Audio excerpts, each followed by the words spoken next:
네, 오늘 우리는 빛 가운데로 라는 주제로 함께 하나님의 말씀을 하도록 하겠습니다. 오늘 좀 계시에 대한 말씀을 또 함께 나누겠는데요. 여러분, 계시라고 하면 딱 떠오르는 어떤 이미지가 있으십니까? 계시라는 한자 뜻을 보면요, 열리다의 계, 또 보다, 보이다의 시라고 해서 계시는 열린 것을 보게 되는 것을 말을 하죠. 깨우쳐 보여주다라고 하는 이 계시는 성경적으로는 하나님께서 드러내고 보여주시는 것, 말씀 말하는 거죠. 하나님께서 드러내고 보여주신 것을 보는 것을 계시라고 말하는 것입니다. 잠언 29장 18절은 말하기를 이 계시가, 이 묵시가 없는 백성은 방자행하게 된다. 다시 말해서 계시가 없는 백성은 삶의 근본이 없어서 그들이 무질서하게 된다. 그렇게 우리에게 말씀해주고 있습니다. 여러분 한 주간 동안 하나님께서 여러분에게 주시는 계시를 듣고 또 받아서 그 삶을 내 삶의 이렇게 축으로 삼고 기반으로 삼고 발판으로 삼으면서 여러분 한 주간 사셨습니까? 여러분 어떠세요? 여러분의 삶을 한 주간을 주관하고 움직였던 것은 세상입니까? 아니면 여러분의 삶을 붙잡아주는 계시입니까? 묵상하는 그리스도인의 삶이요, 이게 되게 형식적인 것 같고, 그리고 어떨 때는 시간이 없어서 야, 이거 꼭 해야 되나? 라고 생각할지 모르겠지만, 여러분, 이렇게 모래 위에 집을 짓는 거하고, 계시를 기반 삼아서 반석 위에 집을 짓는 거하고는 서로 다른 삶을 살게 되는 것이죠. 모래 위에 집을 짓는 사람은 성경 말씀대로요, 여러 가지 인생에 비가 내리고, 또 홍수가 쏟아지고, 거센 바람이 밀려오게 되면, 그때는 어떻게 될까요? 모래 위에 집을 지은 사람은 마음이 무너지고, 생각이 무너지고, 또 그렇게 절망하게 되겠죠. 하지만, 지혜롭게 반석 위에 인생의 집을 지은 사람은 어떻겠습니까? 시편 142편이 말하기를 여호와 자기 하나님에게 자기의 소망을 두는 자는 복이 있도다. 하나님께서 주시는 복을 누리는 삶을 살게 된다고 하는 것이죠. 사랑하는 성도 여러분, 저는 저와 여러분을 향한 하나님의 계시가 저는 저와 여러분의 삶의 기반이 되고 뿌리가 되어서 우리를 향한 그 하나님의 뜻인 그 평안과 미래와 소망의 삶을 살아갈 수 있는 저와 여러분의 삶 될 수 있기를 주님의 이름으로 축원합니다. 네. 오늘 우리가 살아가고 있는 누가 봐도 마지막 때를 향한 계시의 말씀을 함께 우리가 또 읽게 되었습니다. 그 계시의 말씀은 이렇죠. 두 가지로 보자면 먼저는 주님이 말씀해 주시는 계시의 말씀이었습니다. 주님이 우리에게 주시는 말씀, 오늘 보니까 마태복음에서 두 가지를 말씀하고 있는 것을 보게 되는데, 첫 번째는 이 땅에는 심판의 때가 온다. 그렇게 우리에게 말씀하고 있는 것입니다. 하나님 아버지께서 아들에게도 숨기신 그 날과 그 때가 오면 그 시간은 이 땅에 멸망이 오는 시간이라고 하는 거예요. 우리가 살면서 꼭 잊지 말아야 될 게 있어요. 성경은 이 세상이 영원할 거라고 말한 적이 없어요. 성경은 이 세상이 영원할 거라고 우리가 영원히 산다라고 말하지 않았다는 사실을 우리가 꼭 기억할 필요가 있습니다. 우리는 이렇게 마치 영원할 것처럼, 영원히 우리가 살 것처럼 우리가 생각하면서 살아가지만, 지혜로운 사람은 어떤 사람입니까? 영원한 하나님의 나라를 바라보면서 그렇게 그 나라를 마음에 품고 살아가는 것이 지혜로운 것이죠. 이 세상은요, 마치 이렇게 중력처럼, 죄라는 것이 사람들을 중력처럼 이렇게 빨아들이는 게 있어서 사람들을 이렇게 계속 미혹하는 시대라고 하는데, 여러분, 이렇게 영원하지 않는, 계속해서 죄로 유혹해서 미혹하는 이 시대를 바라보면서 그 시대가 마치 전부인 것처럼 그렇게 생각하며 살게 되면 여러분 어떤 마음 들겠습니까? 오늘 전도서 혹시 묵상하시는지 모르겠지만, 전도서 말씀에서 그런 말씀이 있죠. 눈은 족함이 없고 봐도 족함이 없고 귀는 뭔가를 막 들어도 이게 좋은 것 같고 저게 좋은 것 같고 뭔가를 막 들어도 만족감이 없다는 것이죠. 결국 이 세상을 계속 바라보면서 세상의 이야기에 집중하고 내 눈에 보이는 것만 계속 바라보다 보면은 결국 드는 마음은 헛되니 다 뜨다는 거예요. 하지만 늘 새로움이 되시는, 오늘 찬양 드린 것처럼 우리의 늘 새로움이 되시는 주님을 바라보면 우리 마음에 어떤 마음 되겠습니까? 기쁘니 다 기쁘도다. 이런 은혜가 우리 가운데 임하지 않겠냐고 하는 것이에요.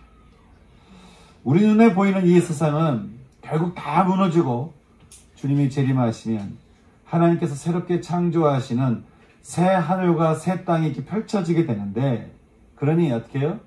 그 주님의 나라를 믿는 자에게는 이 마지막 날이 소망이 되고, 믿음이 없는 자에게는 이 날은 심판의 시대여서 참 멸망의 날을 기다릴 수밖에 없게 되는 것이죠.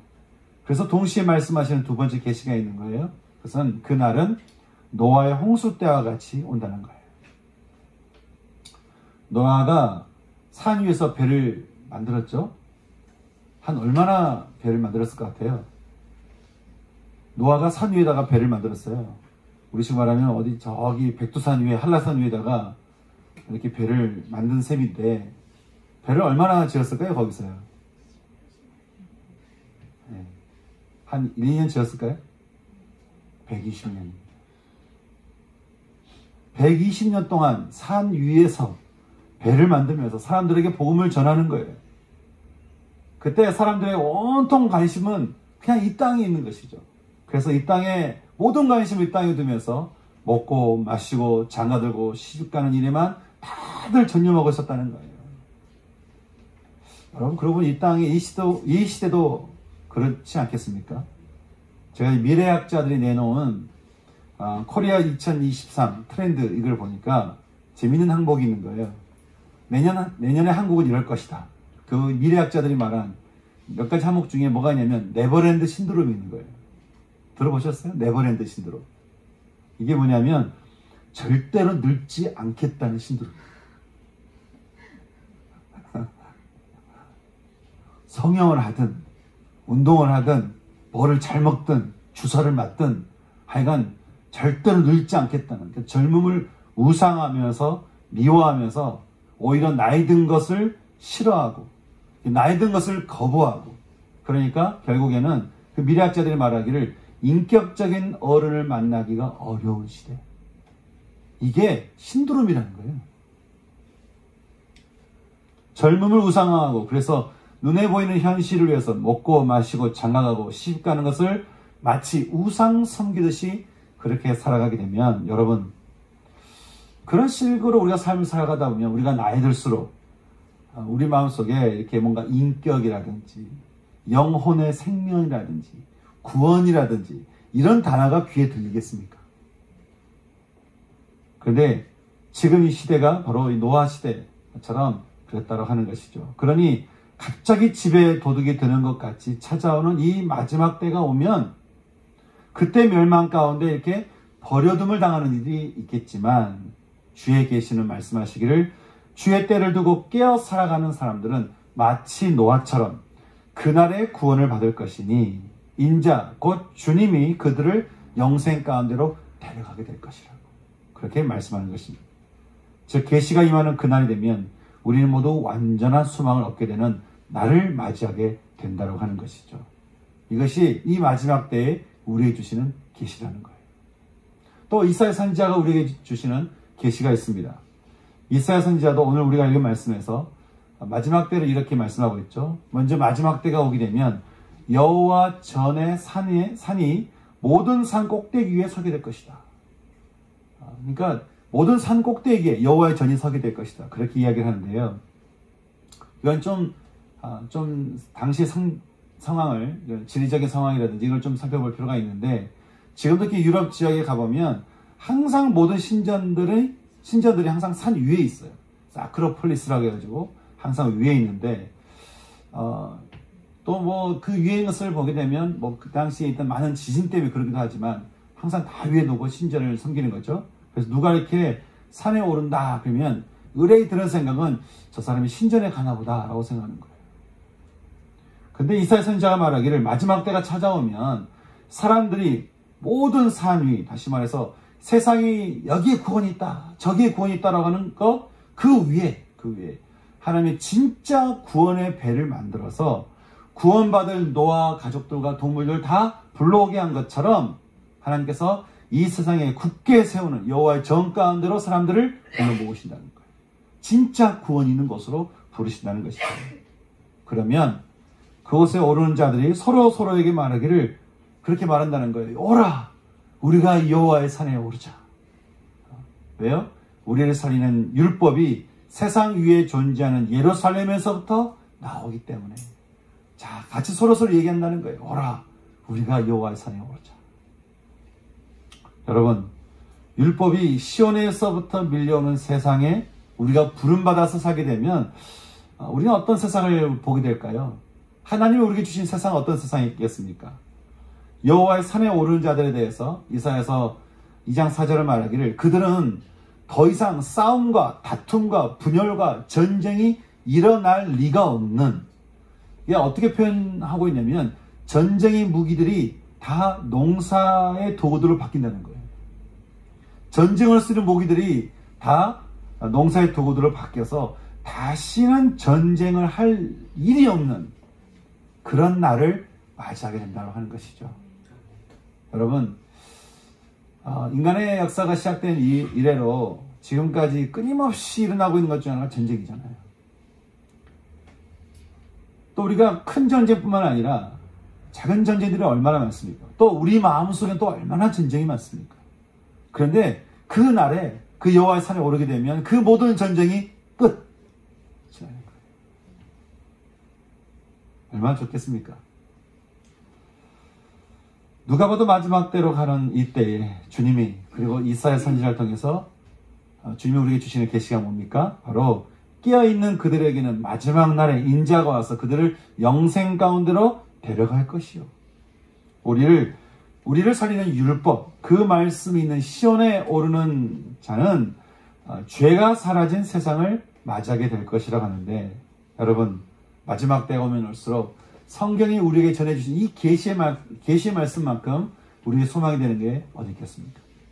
저도 한 주간 말씀 묵상하면서 주님이 주시는 이렇게 계시의 말씀을 이렇게 묵상하게 되는데요. 그 중에 특히 이렇게 다니엘서 11장 2절, 32절 말씀이 마음에 탁 들어오는 거예요. 오직 자기 하나님을 아는 자는 강하여 용맹을 떨치리라. 제가 이 말씀이 읽으면서 참 마음에 더 와닿는 것은, 이 말씀이요 500년 뒤에 일어날 일이었어요. 500년 뒤에 일어날 일에 대해서 아주 이렇게 자세하게 기록되어 있는데, 지금 500년 전, 다시 말해서 한 페르시아가 이제 막 시작될 시점인데, 알렉산더 대왕이 날려면 한참 뒤의 일인데, 다니엘서에서 어떻게 기록이 되냐면 500년 뒤쯤에 알렉산더 대왕이 왔다가 죽고 나서 어떤 이는 그 후예들이, 어떤 이는 북방왕으로, 어떤 이는 남방왕으로, 그리고 당시 떠오르던 신흥 강국 로마까지 개입해서 아주 난장판이 되는 전쟁터를 기록하고 있는데, 다니엘이 이 상황을 어떻게 어떻게 이야기하고 있는가? 다 이렇게 전쟁 가운데 그냥 죽음의 시대를 맞이하는 그 시대를 다니엘은 어떻게 기록하고 있는가? 말하기를 오직 자기의 하나님을 아는 자는 강하여 용맹을 떨치리라. 그렇게 접는 거예요. 비록 이스라엘이 북방왕과 남방왕과 후에 로마에 의해서 전쟁터로 이렇게 쑥대밭이 되겠지만, 너희가 소망을 잃지 말 것은 그 가운데서도 하나님은 남은 자들을 일으켜서 어떻게 해요? 그들을 용맹하게 할지 이스라엘이 다시 회복할 거라고 하는 거예요. 여러분, 우리는요 아직 이루어지지 않는 계시의 말씀이 우리 가운데 있죠. 모든 민족에게 복음이 전파된 다음에 끝이 올 거라고 하는 그 말씀 우리는 앞두고 있는데, 이 때를 앞둔 제자들에게 주님이 뭐라고 말씀하고 있습니까? 요한계시록 22장 7절 말씀 보니까 나는 처음과 마지막이요 시작과 끝이니, 나는 세상이 끝내는 게 아니고 내가 끝이라는 거예요. 내가 처음이고 내가 끝인, 내가 목마른 자에게 생명의 샘물을 값없이 줄 거라. 그래서 믿음의 승리자는 이 모든 것을 다 받아 누리게 될 것이요, 나는 그의 하나님이 되고 그는 내 아들과 딸이 될 거야. 그러니 여러분, 다니엘이 전한 이 마지막 때의 계시의 말씀을 우리에게도 이렇게 적용해 보자면 어떻겠습니까? 이 마지막 때 우리가 품어야 될 마음, 어떤 마음이겠습니까? 오직 자기의 하나님을 아는 자는 강하여 용명을 떨치리라. 사랑하는 성도 여러분, 저는 계시의 말씀을 통해서 자신에게 계시해 주시고 계시는 그 주님을 알고 또 알아서 그 주님께 내 삶의 뿌리를 내려서 그렇게 살아갈 수 있는, 흔들리지 않는 이 마지막 때를 살아가는 저와 여러분 될 수 있기를 소망하는 것입니다. 오늘 우리가 읽은 새 본문에서도 마지막 때를 살아가는 우리들에게 언약의 말씀을 해주신 것을 우리는 보게 됩니다. 어떻게 하면 주님이 주신 이 계시의 언약의 계시를 우리가 누리며 살아갈 수 있을까? 어떻게 우리가 그때를 진짜 우리가 바라볼 수 있을까? 이 새 본문을 말씀을 쭉 묵상하다 보니까 세 가지가 딱 떠오르게 되는데, 세 가지, 제가 첫째, 둘째, 셋째로 했지만 순서는 아닙니다. 근데 이렇게 하나씩 보자면, 첫 번째는 보니까 깨어 준비하라는 거예요. 깨어 준비하라. 이 깨어 있으라는 이 말은요, 마지막 때가 가까울수록 주님은 점점점 재림하실 때가 가까우니 어떻게 해요? 너희는 영적인 일에 무관심하거나 게으르지 말고 영적으로 잠들지 말라는 거예요. 우리는 영적으로 잠들기 아주 쉽습니다. 눈을 돌려 세상을 보면요, 금방 영적으로 잠듭니다. 근데 그렇게 영적인 일에 너희가 무관심하게 게을러서 영적으로 잠들지 말고 어떻게 해요? 항상 주님을 맞을 준비를 하라고 하는 것이죠. 여기 마지막 때 주님을 맞이하는 삶이라고 해서요, 제가 이 세상 일은 다 팽개치 좋다 이런 얘기를 하는 것이 아니죠. 주님이 우리 각자에게 주신 삶을 우리가 주님과 함께 성실하게 살아가는 것, 여러분 이것도 주님의 뜻입니다. 그런데 영은 항상 깨어 있어야 된다는 거예요. 우리의 영혼은 항상 깨어 있어야 된다. 어떻게 우리의 영혼이 깨어 있을 수 있을까요? 이것을 두고 저도 기도하는 와중에 바울이 말했던 골로새 4장 2절 말씀이 딱 떠오르는 거예요. 그것은 너희가 기도를 계속하고 감사함으로 깨어 있으라는 것이죠. 어떻게 하면 늘 깨어 있을 수 있을까? 기도를 계속하고 감사함으로 깨어 있어라. 여기서 기도를 계속하라는 말은요, 기도하는 삶을 애착을 가지라는 거예요. 기도의 애착을 가지고 늘 기도하는 삶을 살아가는 거예요. 그러니까 늘 기도를 사랑하라는 거예요. 어디를 가든 저기를 가든. 여러분 우리가요, 시간을 내어서 기도할 수도 있고요. 시간을 내어서 교회에서 딱 기도할 수도 있고, 일을 하는 와중도 기도할 수 있죠. 길을 가는 중에서도 기도할 수 있고, 심지어는요, 누군가 다툼 가운데 있는 상황에서 우리가 기도할 수 있어요. 여러분 혹시 여러분 삶에 이게 좀 뭔가 어려운 일이 혹시 좀 앞두고 있고 또 힘든 일이 여러분 가운데 있으십니까? 그러면 그 힘든 일 앞에 기도할 수 있는 것이죠. 제가 어렸을 때요, 어두운 길을 갈 때마다 늘 제가 중얼중얼 했던 게 있어요. 이게 저도 이렇게 들은 건데, 초등학교 때 어떤 선생님이 길을 가다가 두려울 때마다 주기도문을 외운다는 거예요. 야, 그게 그럴듯하다. 그래가지고 제가 어렸을 때 어두운 길을 걸어갈 때마다 계속 주기도문을 이제 계속 외우는 거죠. 묘하게 마음이 평안해지는 거예요. 여러분, 우리가 그렇게 이런 게 무슨 힘이 되냐라고 할지 모르겠지만, 여러분, 기도는 들으시는 분이 있죠. 우리 하나님은 살아계신 하나님이십니다. 아멘. 그러니 여러분, 그게 주기도문 별거 아닌 것 같지만 내가 주기도문 하며 길을 걸어갈 때 주님이 그 주기도문의 내 소리를 들으시는 거죠. 그러니 우리와 함께 하시는 거 아니겠습니까? 저도 그렇지만 우리 교회 모든 성도님들이 다 기도를 사모했으면 좋겠어요. 여러분, 기도를 사모하세요. 어디를 가든 무엇을 하든 어느 곳에 있든 어떤 상황에 있든 여러분 기도를 사모하시기 바랍니다. 기도를 사모하는 거, 그 마음만 있으면요, 여러분 다 기도하게 돼 있어요. 기도를 사모하면 기도할 때 자세도 달라집니다. 대충 이렇게 누워서 하지 않게 돼요. 기도를 사모하면 당연히 무릎을 꿇을 수밖에 없고 손을 모을 수밖에 없고 간절하면 기도할 수밖에 없는 것이죠. 저는 그런 기도를 사모할 수 있는 전 여러분 될 수 있기를 소망합니다. 주님도 마지막 십자가의 길에 앞서서 겟세마네 동산에 오르실 때 제자들에게 그렇게 말씀하셨잖아요. 너희는 이 세상에 시험에 들지 않게 어떻게 해요? 깨어서 기도하라. 그 말은 이 세상은 계속 우리를 시험한다는 거예요. 계속 우리 마음을 미혹한다는 거예요. 여러분, 우리가요, 섰다라고 말할 수 없어요. 이 세상에서 보이지 않는 사단이, 마귀가 얼마나 우리 마음을 자주 시험하는지 모릅니다. 그러니 우리가 살 길은 깨어서 기도하는 겁니다. 제가 기도하고 나서 여러분에게 문자도 이렇게 보내드렸죠. 기도가 살 길입니다. 정말 기도가 살 길인 줄 여러분 믿으시기 바랍니다. 주님 말씀하시기를 마음은 원이로되 육신이 약하다라고 하잖아요. 우리 육신은 죄성이 있어가지고 자꾸 정욕과 교만과 이생의 자랑을 쫓는 습관이 있어요. 이게 우리 몸이 갖고 있는 죄성인데, 그래서 우리가 참 주님을 만나면서 잘 믿고 살아야 되는데, 그런데 이 세상에 시험들 일이 너무 많은 거죠. 그러니까 주님 말씀하시기를 깨어서 어떻게 해요? 계속 기도하라는 거예요. 기도를 습관처럼 어디든 어떤 상황이든 늘 너희는 기도하고 있어라. 저는 세상이 어지러울수록, 마음이 번잡할수록, 생각이 복잡할수록, 여러 가지 시험으로 정말 마음에 시험이 들 때에도 저는 저와 우리 모든 성도님들의 선택은 주님을 향해서 늘 기도를 사모하며, 기도를 통해서 나로 나의 높은 곳으로 인도하시는 그 주님을 만날 수 있기를 주님의 이름으로 축원합니다. 바울은 깨어 기도함과 동시에 우리에게 감사하는 마음을 가지라고 말하고 있습니다.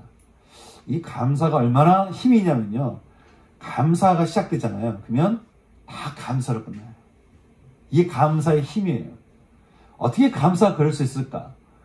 목사님, 감사할 게 있어야 감사하죠. 그래도 찾아보면 감사가 없겠습니까? 근데 그걸 감사를 내 입술은 고백을 하잖아요. 묘하죠? 감사는 힘이 있어서요. 감사가 시작되면 감사로 끝납니다. 계속 감사가 나오는 것이죠. 보니까 감사는 하늘의 언어인 것 같아요. 그래서 감사할수록 사람에도 감사, 하나님께 감사, 모든 것에 감사, 내가 내 자신에도 감사, 늘 감사하는 삶을 살게 되면 계속 우리 삶이 감사가 더 풍성해지는 것이죠. 범사에 감사라. 이것이 그리스도 예수 안에서 너희를 향한 어떻게 해요? 하나님의 뜻이에요. 하나님의 뜻.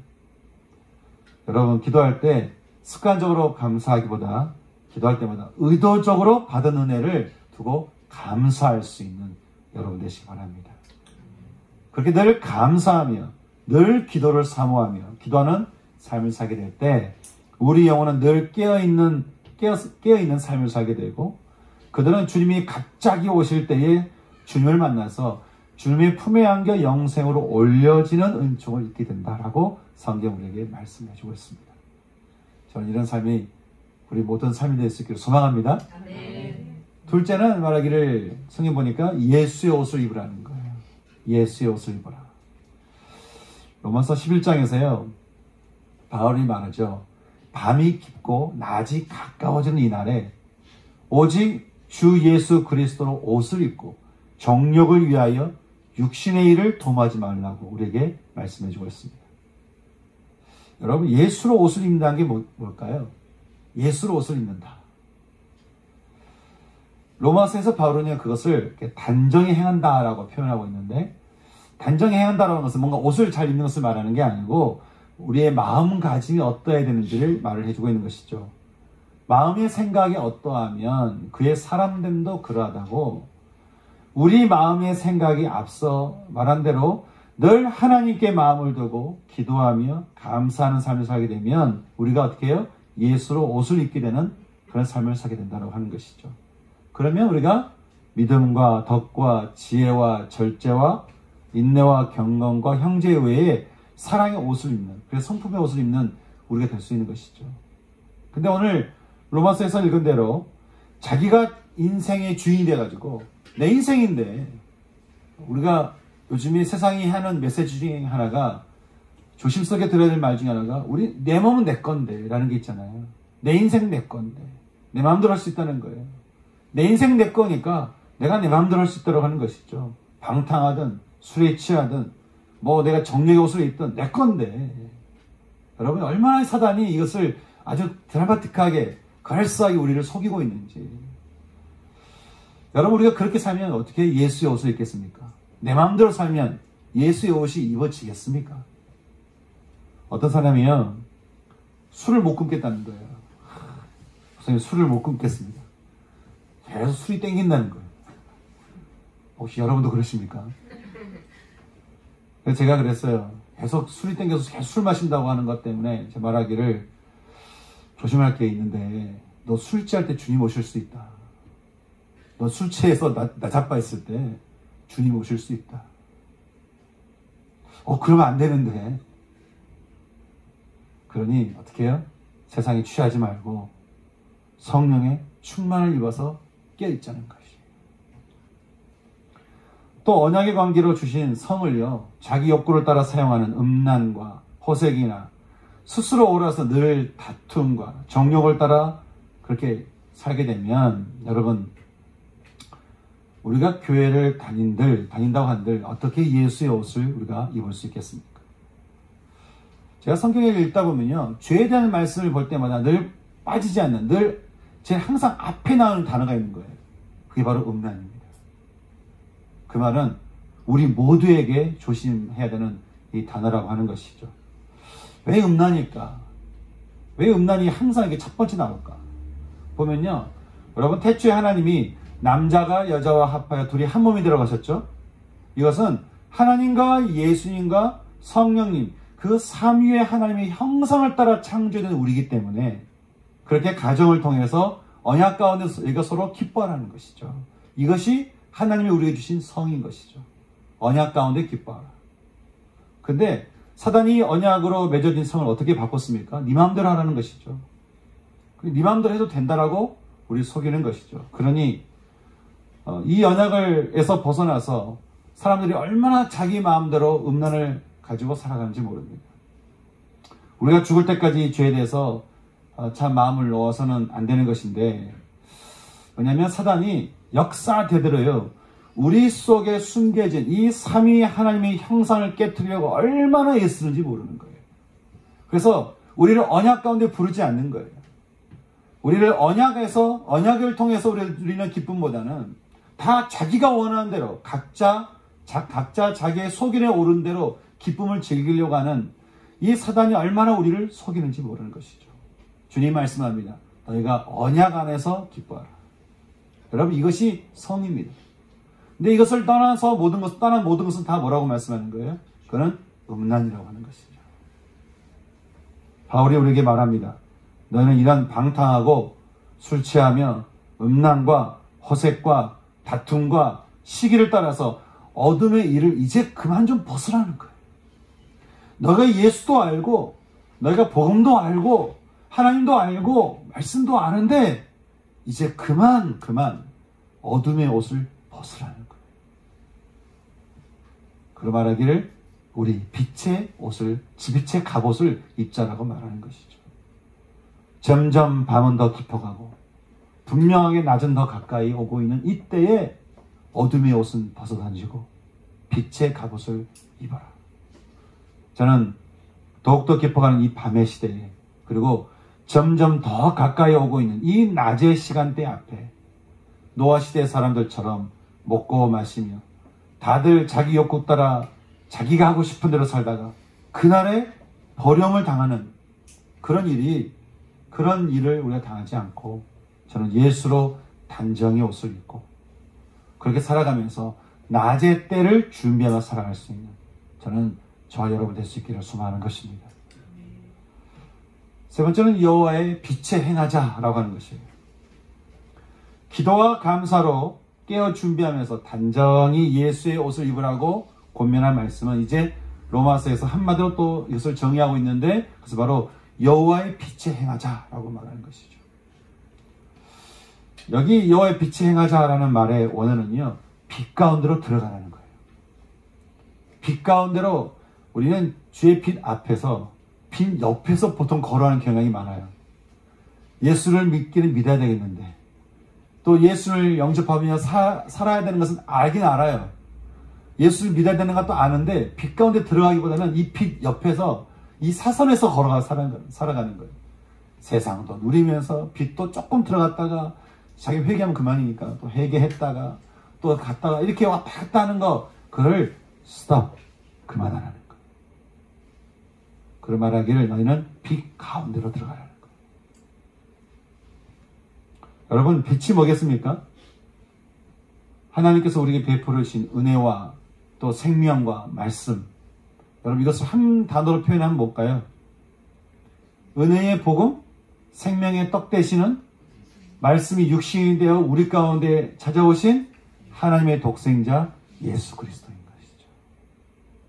그러니 여호와의 빛에 행하자라는 이 말은 창세기 5장 24절 말씀처럼 에녹이 하나님과 동행하더니 하나님이 그를 노아의 홍수 이전에 당신의 나라로 어떻게 해요? 내려가셨죠. 그래서 에녹으로 하여금 홍수의 재앙을 보지 않게 하셨어요. 그렇게 건져주신 것처럼 우리가 빛 가운데로 들어가 살게 되면 주님이 우리를 어떻게 그렇게 건져주신다는 것이죠. 그러니 어떻게 해요? 주님 말씀하신 거, 너희가 기도와 감사로 깨어 준비하라. 단정히 예수로 옷을 입어라. 그래서 빛 대신 예수님과 동행하며 빛 가운데로 들어가 살아라. 빛 가운데로 들어가 살아라.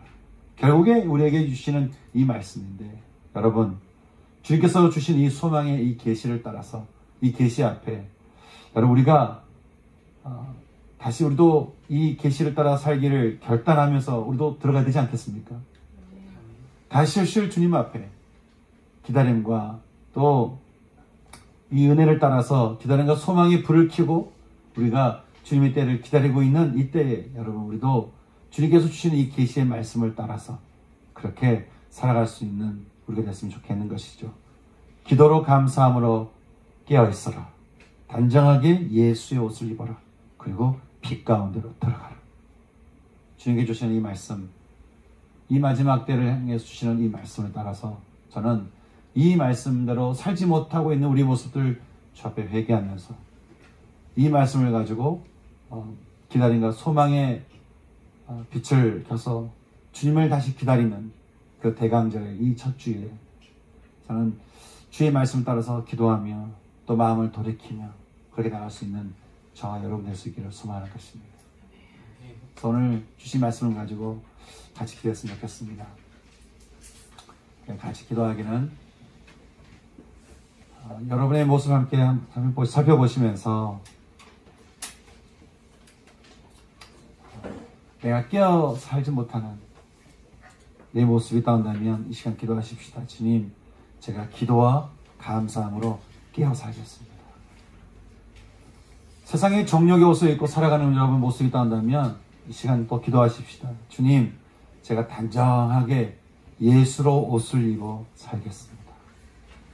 그래서 하나님, 빛 근처로 가서 살아가는 것이 아니고 주님, 제가 이제부터는 빛 가운데로 들어가서 빛 대신 주님과 함께 동행하며 살겠습니다. 그렇게 기도해 나갈 수 있는 전 저와 여러분의 삶 될 수 있기를 소망합니다. 함께 이 말씀을 가지고 우리 주님께 마음을 올려드리며 우리 마음을 돌이키며 또 회개하며 나갈 수 있는 시간 됐으면 좋겠습니다. 같이 기도할까요? 같이 기도하겠습니다.